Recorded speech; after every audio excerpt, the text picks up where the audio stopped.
আব্দুল্লাহ নোমানের যে প্রতিযোগিতা ছিল রাজনীতিতে, সেটা ছিল সুস্থ ধারার প্রতিযোগিতা। তিনি কখনো অসুস্থ প্রতিযোগিতায় নামেননি। এখন তো সংখ্যায় নেতার কিন্তু অভাব নেই, কিন্তু তাদের মধ্যে বলুন তো সত্যিকারের রাজনৈতিক নেতা বা সত্যিকারের রাজনীতিক কজন আছে?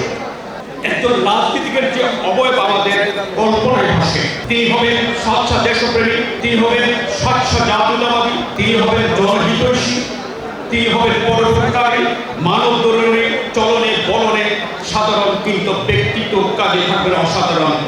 আমরা সেটা আব্দুল্লাহ নোমানের মধ্যে দেখেছি। চট্টগ্রাম অঞ্চলে বিএনপিকে সংগঠিত করার কাজটি তিনি করেছেন।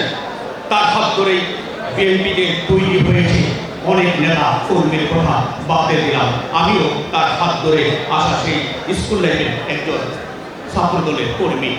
সবশেষে যেটুকু বলবো, রাজনীতিতে প্রতিযোগিতা থাকে, প্রতিদ্বন্দ্বিতা থাকে, সেই প্রতিযোগিতা কখনো সুস্থ কখনো অসুস্থ।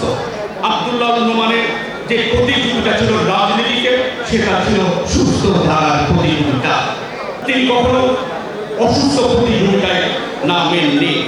তিনি কর্মীদের উদ্দেশ্য করে বলতেন, কাদা মাটির দেশ, কাদা থাকবে, কিন্তু কাদা ছোড়াছুড়িটা যেন না থাকে।